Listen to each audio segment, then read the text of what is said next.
Hello everybody and welcome back to another video. I'm SocietySucks and today I'm checking out absurd historical fashion that needs to come back by BlueJay. I'm not a big fan of fashion, modern fashion in particular. It's just horrible, it's garbage, but that's just my opinion. But let's see just how absurd fashion was throughout history. Fashion is riddled with rules and laws that are seemingly nonsensical, but are often followed more rigorously than real ones. For example, you may see a man commit armed robbery, but heaven forbid he does it with a pair of Skechers on. 20 to life is not a problem, but can you imagine how it would feel to be socially ridiculed? I sure can't, not me. Gee willikers, that sounds terrible. Take the phrase, the Heelys incident? Always never.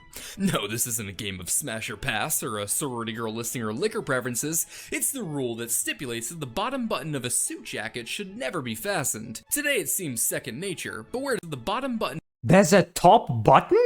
of a suit jacket should never be fastened. Today it seems second nature, but where did this seemingly common sense rule originate? My suit only has two buttons. Custom? Perhaps has its roots in a unique cultural tradition.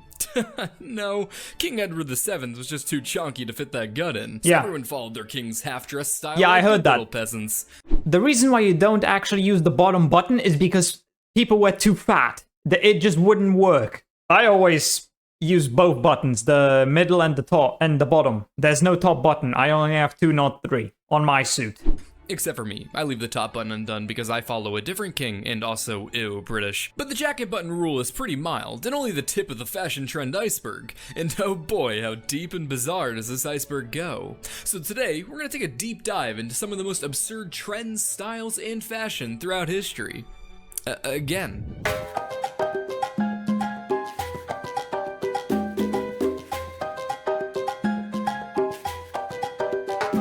Why don't you kick us off, Benjamin? Got a favorite fashion era in history? I'm a big fan of mid-1900s German fashion. Okay, gonna try not to read into that. But alright. Well, I mean, to be fair, they did look good in those uniforms. Style of fashion. You've got tailored suits, drindle dresses, and nothing was more popular than a massive hole in your chest cavity.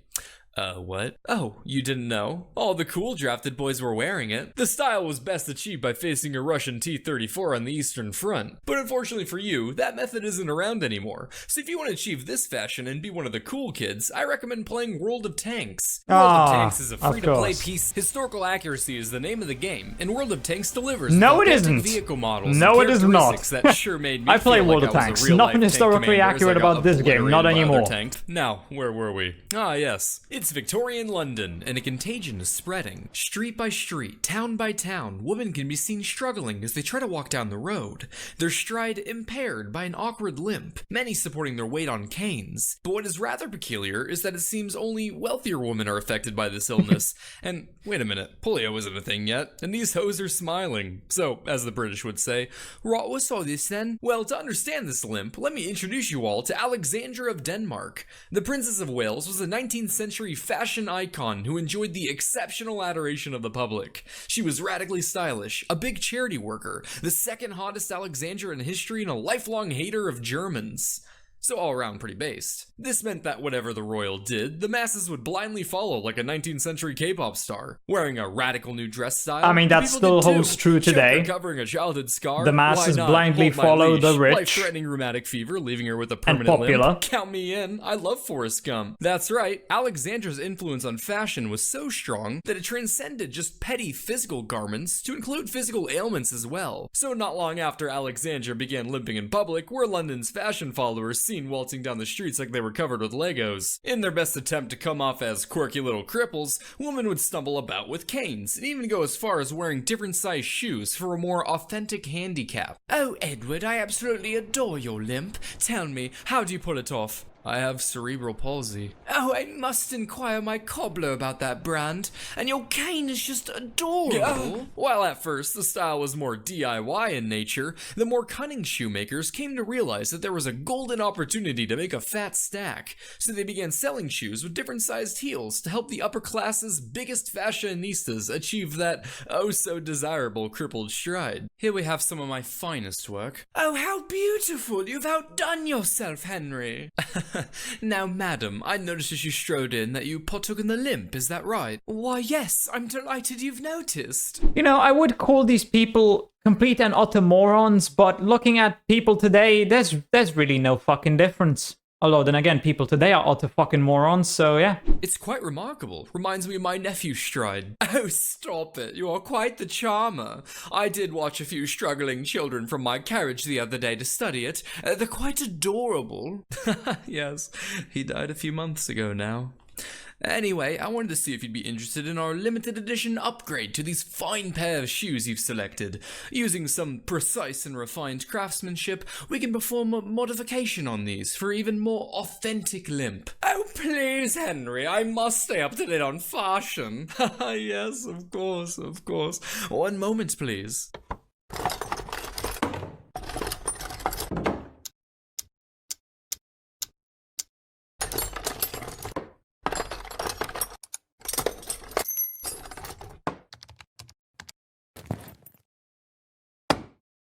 That'll be 200 pounds. Like most trends, the Alexandra limp came with its fair share of critics, as multiple news outlets would often denounce the practice with some rather colorful language.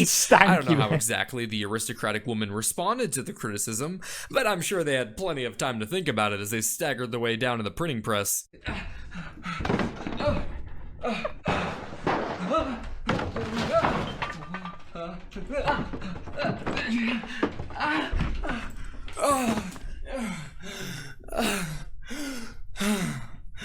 It's not a phase! But it was a phase, and one that died quicker than The Witcher show's fan base. Thankfully, fashion is like a pendulum. I mean, The Witcher had a deserved death. Proved to be much more practical and mild. Ah, shit. Our next a lot of potential and just completely wasted. Years back in medieval Europe. You know what? I need an audience. Ah! Say, Tim, you know those medieval paintings with dudes wearing pointy shoes like they're doing a Shrek 4 cosplay? Oh yeah, I've seen those pointed shoes. No, the radiation stuff is done! You're supposed to leave me alone now! Close. Actually, the shoes were named Kipples, after the mythical hag from Polish folklore, Kippel, known for breaking into people's homes to smear wax all over their... I'm Polish, but I've never heard of this thing. Never. Not once. Cooking utensils. So people wore these pointy shoes to mock Kippel's abnormal feat, believing that the trickster would be so offended that she would crawl back into her hut with her mood for trickery completely ruined.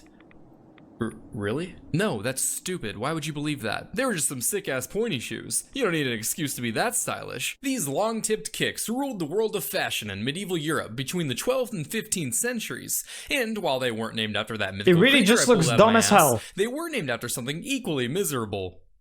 Poland. Specifically, the shoes were named Krakows after the city in Poland where the fashion's popularity originated. The long-toed shoes were worn by both men and women. However, it was the former who took the fashion to the extreme. Most toes weren't more than half the length of the shoe, but the rich could don tips as long as 20 inches, and the even wealthier were said to have their little piggies stretched so long they had to get tied up at the shin just to be able to walk, all fighting to prove that they had the longest and girthiest shoes. Shoes, yeah, we're still talking about shoes, right? I mean, come on, isn't it obvious? Foot daggers. No. But points for creativity. They were popular for the same reason that people wear fanny packs. Raw sex appeal. And I completely agree. I mean, come on, look at my boy here, looking like he better moonwalk his way down to ye old tavern to pick up some fair maidens. They were truly worn for all occasions, and while they didn't hide a hidden blade like some Assassin's Creed leprechaun, people did wear them into battle to make them grippers look as dangerous as possible. The knights of the Duke of Austria, Leopold III, often wore Krakows on horseback. However, in one engagement, I feel like you would just to fight on foot, so they were forced to cut off the tips of their shoes and toss them in a huge pile so they could run around and get to stabbing. Yeah, those things would be terrible for just walking around. Gary? Oh no, he's got a foot fetish. You freaking weirdo. Krakows ultimately fell out of style in the 1480s. It's unfortunate that the style didn't last a few more centuries. I would have loved to see Cinderella with glass Krakows instead of slippers. No, that's not right. There we go. Today you can still find crack-on-inspired boots called winkle pickers, which sounds like some Hulu knockoff version of the Peaky Blinders, so it checks out that they're from England. But over on the other side of the pond, these pointy kicks went by a much more refined name. Roach Stompers. While the origin behind the name might seem rather obvious, I prefer my headcanon. Those are some mighty fine boots, Pa. Why, thank you, son. They're about the only good thing to come out of that tea drinker country since the white flag. But I just can't wrap my head around this name of theirs. Winkle Pinkles, Whippersnappers, Fickle Pickles. Dag nabbits, I needs to call them something different. But Finkelwinkles might not be for everyone, so if you're looking to crank that eccentric dial to the max, there's always Mexican pointy boots. Pineapples are known to evoke a lot of an eccentric dial to the max, there's always Mexican. Why? Just why? Pointy boots. Pineapples are known to evoke a lot of emotion from people, from pure joy when asked who lives in one under the sea, to utter hatred when seen placed upon a cheesy grease wheel. So it shouldn't be too surprising to learn that, back in the day, these little prickle cones went for as much as $8,000 in today's money. The popularity of pineapples originates in 1493, when Italian explorer Christopher Columbus discovered the little tree fruit on the Caribbean island of Guadalupe. Welcome to our island. We are pleased to— Wow! Such vivid colors. What zesty flavor. Ah! Oh, and a little bit of bite as well. What a majestic and dangerous muse you are. I can't believe I discovered this. I am the first human being in all of time to lay eyes upon this. Well, no, you're not. Delight. I shall call it the Piña de Indies. Excuse me, but— It's pronounced master. Everyone was crazy for these spiky delights. Though, given how far they had to travel to reach Europe, typically only nobility and monarchs were able to get their grubby little paws on them. Some of the wealthiest even built greenhouses to mimic the tropical conditions required to grow pineapples. King Charles II was so infatuated with the fruit that he went as far as to commission a literal painting showing his gardener on his knee, presenting it with one glorious prickly boy. Which might seem like a bit much to you and me, but keep in mind this was before Instagram made flexing as easy as taking a pic on top of a 4-story parking garage in the Midwest. So they had to go all out. That's fair. With how desired, how lavish, and how revered these exotic fruits were, it would be a shame to merely eat them. Then your pineapple would be gone. So what else are you gonna do with them? You were with your luscious fruit all hidden away inside your stomach. So in the American colonies of the 1700s, pineapples were used primarily as decorations, and were only finally eaten once they started going bad. People put them in centerpieces, they were shown off at parties. Forget the baby, there's no room for that clingy leech when you're busy taking your pineapple out for a stroll. Can't afford one? No problem. You could rent one. Make everyone think you're rich enough to be a pineapple boy. They were even sometimes protected with their own security detail. John, hey, your party is awesome! Thanks, man, thanks. Hey, if you want to see something really cool, come with me. Check out this bad boy. Holy shit, is that a pineapple? Yeah, dude, an American model too. None of that import trash. God damn, how many spikes is she packing? Why? Can't touch the pineapple, Ted. Outside of throwing tea in harbors, a pineapple was the ultimate colonial flex. So whenever there was an opportunity for a pineapple, then a pineapple there will be. Got a teapot? Now it's a pineapple. Building a dome? Why not a tropical one? How about a pineapple helmet? They didn't have pineapple helmets. But I think that's a hilarious missed opportunity. Pineapples were also they would just rot away. Put it on a sign and it meant guests are welcome. Well, if you make them out of actual pineapples. And when it was upside down, well, that means they're swingers. But that's a topic for another video. On a different website. Fast forward to 1900, and along comes young industrialist James Dole, who was looking to kickstart large-scale pineapple distribution with a plantation in Hawaii. It was a huge success, and for many decades, James supplied upwards of 75% of the global pineapple supply. But for the world's upper class, this meant that not only were the middle class now able to get the spiky fruit, but so it's no longer that working class could valuable. Too. So the esteemed status of the pineapple soon died off. Hello, Caroline. What do you think of this? Ah, yes. A pineapple. I just came from the market where Tom was buying a few. What? Tom the coal miner? The poor fellow? Well, yes, I suppose. Carrying a few pineapples just like yourself. A few?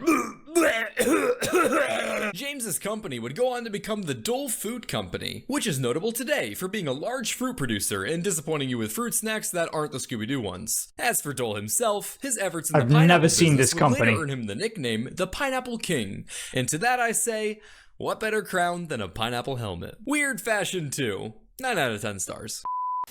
Yeah, obviously this fashion was dumb as hell, and a bunch of sheep followed what the rich people did, just like today. Although I do have to say, German fashion from the mid-1900s was pretty good.